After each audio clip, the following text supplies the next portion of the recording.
It's a rice with some oil, tea, coffee, and here we have beans. Beans we have, all of that. Chickpeas, yeah. Like many Palestinians, Hani and his family are dependent on handouts from the international community to survive. But Hani must carry everything to his house by hand. Why don't you take this in your car? Because the Israeli closed my street to my house. So you can't drive your car to your house? I cannot because I'm Palestinian. The Israelis, they can. As we approached the entrance to the district where Hani lives, we came across the first of 4 checkpoints he must pass to reach his house.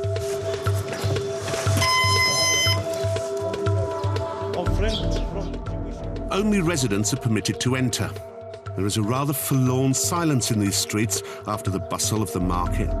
500 Palestinian families once lived in this part of town, but now just 50 are left, and I would soon see why. You sure you don't want me to carry a bag? Shall I carry a bag? No, thank you. You need someone to carry you. You're right about that. As we toiled up the hill, the settlers drove past in their cars. My neighbor now.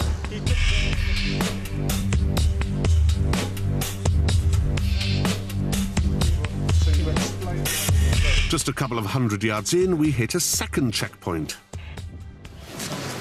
We should stop. Hani passes by here every day, and yet he is frequently made to stop and wait. How long do you sometimes spend here? Once I remember, I spent more, looks like 3 hours. 3 hours at checkpoint. If I want to pass just without all this... It's what, half a mile from where you live? Less than that. We have not more than that. It's been 5 minutes, 6 minutes, I reach my house. In the view of Hani and his few remaining neighbours, checkpoints like this are all part of a concerted policy to drive them out of the Jewish part of town. Till now, as press, we had breezed through the checkpoints, but now we were forced to wait, just like Palestinians.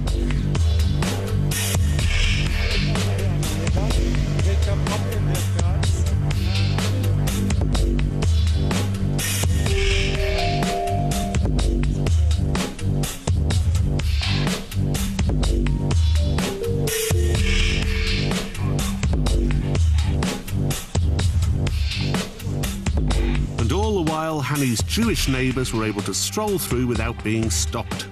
How you doing? Good, you? Yeah, not bad. Where are you from? Brooklyn. Brooklyn, well.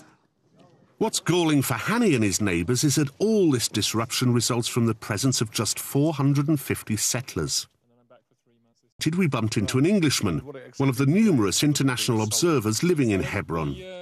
We go out every morning and watch the school children, both coming through here, Hani's children and the other children that have to come past the settlement.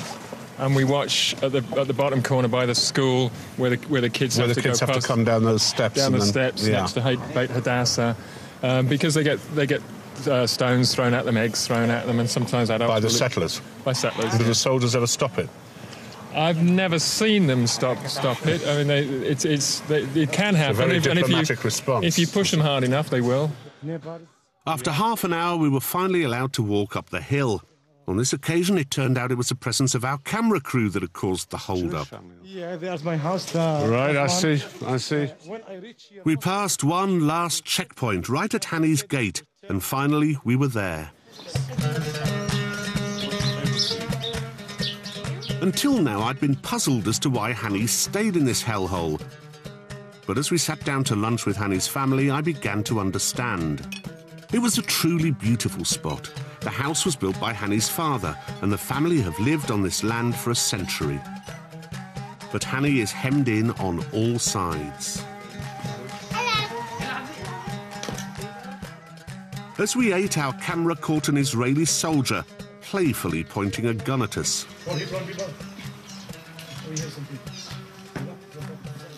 When Hani took me up onto the roof, I realised what a strategically vital position this house and its 4 acres of land occupies.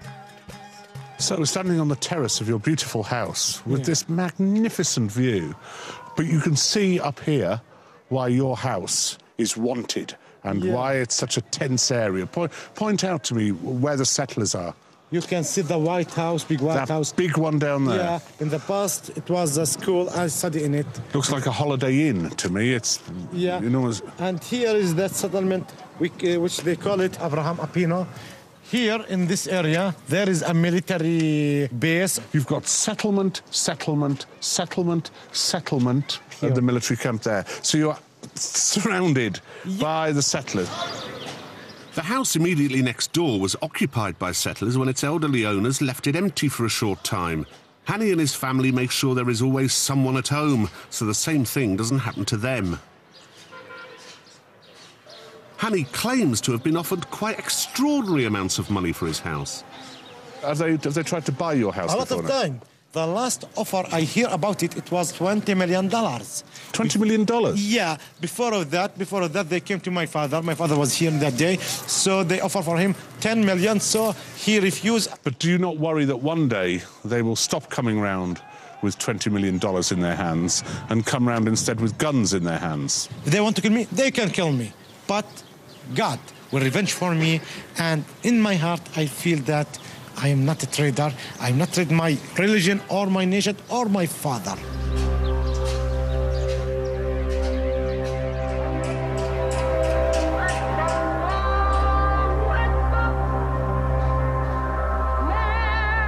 Every Saturday, we will have attack by the settlers. They will attack us. So when we make a complaint for the police, they say we need a photo.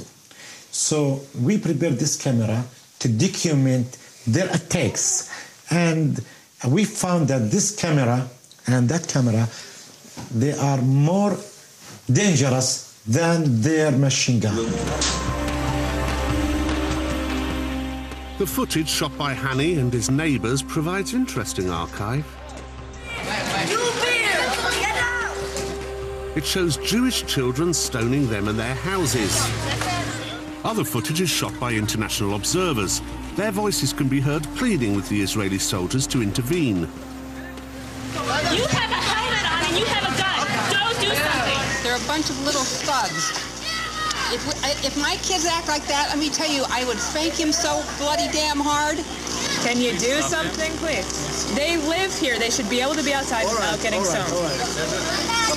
Stop. Here, a settler girl threatens Palestinian school children. No, you stop. You stop. Leave them alone. Go on. She started up with me. I'm gonna kill her. She's not supposed to be here. It's a Jewish place. Most of the violence is petty, but some is more serious.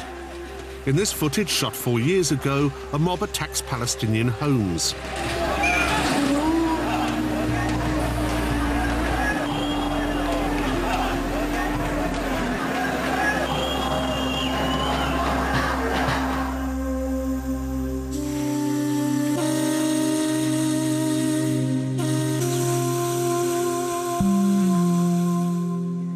The following morning, while Hani's kids got ready for their daily journey to school, I decided to go and visit a house which had been seized a couple of weeks earlier by Jewish settlers. The house is on a strategic road leading to the Tomb of Abraham. 5 years ago, 12 Israeli soldiers and security guards were killed close to this spot by Palestinian terrorists. There's the family who were evicted.